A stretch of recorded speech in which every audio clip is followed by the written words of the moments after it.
Здравейте и добро утро! Мястото отново е RD Jeep Tuning град Монтана.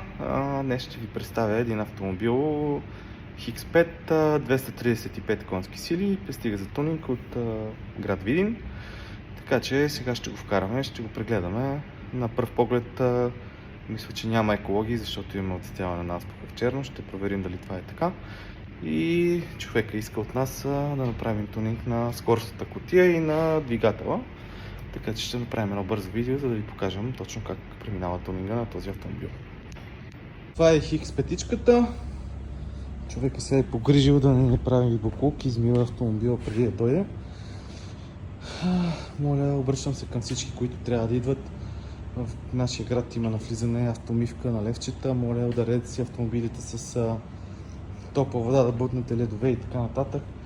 Парите, които ще похарчите за автомивка, лично ще ви възстановя на място. Ще е много по-удобно за мен да не чистя след това сол и тем подобни неща от иното. И така, продължавам напред. И така ще направим измерване на автомобила в оригинал. Да видя какво точно ще имаме като повишение. Извинявам се, като фабрична мощност.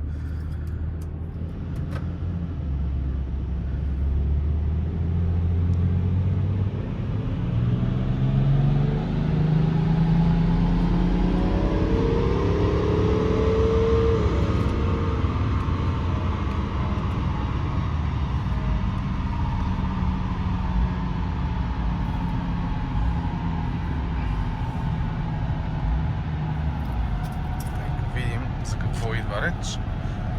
Автомобила видимо няма екологии, т.е. DPF е премахнат. И сега ще видим колко са конете в него в фабричен вид. 218 коня и 500 нютона. Конете надолу, нютоните окей. И така, продължаваме напред. С графиката нормална и правим модификация и мерим отново.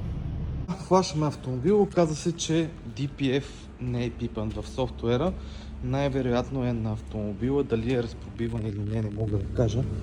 Имаме оцветен черен ауспух, както виждате.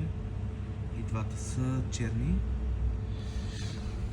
Като параметри след преглед на лога горе-долу налягането му е добро. Дали някой е пробил една дупка за това налягане да е добре или не, аз не мога да кажа, защото не съм компетентен там. И затова правим стандартен тунинг на автомобила за автомобил с DPF, разбира се. Тоест всички защити и протекции ще работят и ще пазим DPF-а. Разпробит или не, това ще се разбере най-вероятно след като собственика го провери, но в случая правя това, което е в момента, т.е. го правя с DPF. Така, ще направя измерване в модифициран вид, да видим ще имаме ли конове, както се казва, и нещата няма да са добре.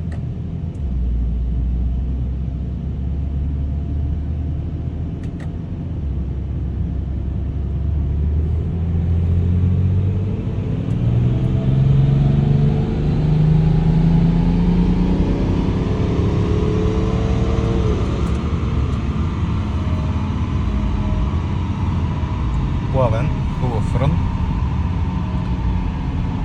Имаме нещо от сорта около 230-40 конски сили колела.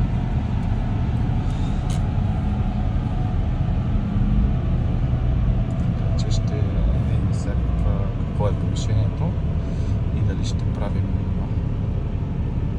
преработка за по-голяма мощност или не.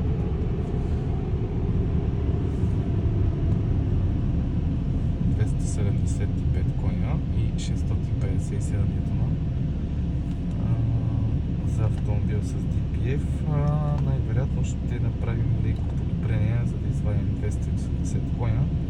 Това е стандартният тунинг за мен за автомобил с DPF, около 280 конски сили. Графиката е хубава.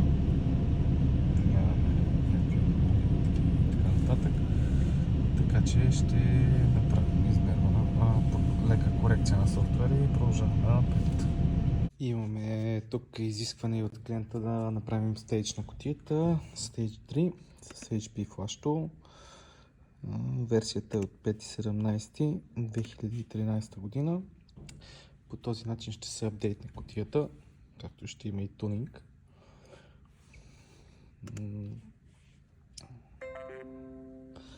Ето, може да видите.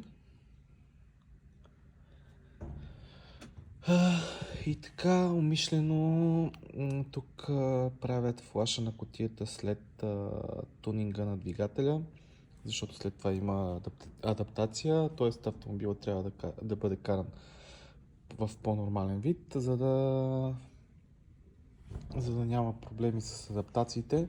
Единствено и само при BMW 218 коня Евро 3 флашвам кутиите преди това, защото измерването е почти невъзможно, не е реално. Имаме високо приплъзване там на хидро и така нататък. И така, сега ще флашнем кутията и след това сваляме автомобила. Даваме инструкции на собственика как да кара първите 15-20 км и след това може да ползва капацитета на автомобила. И така. Така ще приключваме с хикс петичката. 277 коня и 650 Нм, като графиката е хубава. Може да видите. Това е, което сме постигнали. DPF-а, относно DPF-а на лог файла имаме около 300-320 милибара по време на ръна, като налягане, което е добре. Изглежда всичко наред по него. Имаме около 490 градуса температура на него по време на ръна. Това са максимални стойности в 4500 оборота. Видимо всичко изглежда добре. Дали някой е пробил дупка в него